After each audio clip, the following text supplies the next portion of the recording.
রান্না কি কমপ্লিট? পুরো সাজিয়ে গুছিয়ে টেবিলে বসে পড়েছে দেখছি একদম। হ্যাঁ, রাত্রি হচ্ছে, রান্না কমপ্লিট হবে না, খেতে দিতে হবে না, তো সেই জন্য সেই সাজি গুজি নিয়ে বসে পড়েছি। হ্যাঁ, আজকে তো আবার বাবার বার, সোমবার। হুম। তা সকালবেলা নিরামিষ খেয়েছি, আজকে রাত্রেবেলাও নিশ্চয়ই নিরামিষই করেছো, কি বলো? হ্যাঁ, অবশ্যই রাত্রে বাবার বার যখন, রাত্রি সকালে আর কি আছে, দুবেলায় নিরামিষ খেতে হবে, আমি হ্যাঁ, সব থেকে হবে। তা ঠিক। তা কী করলো গো আজকে? এই যে দেখো, করেছি গরম গরম পরোটা, গরম গরম পরোটা। আর এর সাথে করেছি পনির দিয়ে, কাজু কিশমিশ দিয়ে মুগের ডাল। দেখো কেমন হয়েছে। দেখতে তো বেশ ভালোই হয়েছে। একটা নতুনত্ব আছে, কি বলো?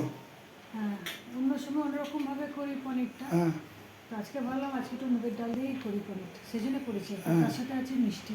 বাহ, মিষ্টি আছে। হ্যাঁ, নতুনত্ব যখন করেছো নিশ্চয়ই তার স্বাদও ভালো হবে, কি বলো? তুমি খেলেই বুঝতে পারা যাবে, খেয়েই দেখা যায় না একটু নতুন নতুন জিনিস। হ্যাঁ, সে তো নিশ্চয়ই। খেতে দেবো কি এখন? হ্যাঁ, দিয়ে দাও। এদিকে বাইরে যেভাবে বৃষ্টি হচ্ছে, আর নতুনত্ব রান্না করেছো, তার স্বাদ নিশ্চয়ই ভালো হবে। তো দেরি করে লাভ কি? দিয়ে দাও, দিয়ে দাও। হ্যাঁ চলো, গরম গরম খেয়ে নাও, হ্যাঁ, ঠান্ডা হয়ে একদম যাবে, গরম বৃষ্টি গরম হয়ে দিয়ে যাবে। দাও, দিয়ে দাও। ঠান্ডা জিনিস ভালো লাগে না, হ্যাঁ, চলো দিয়ে দাও, দিয়ে খেতে দাও। দিয়ে দিই।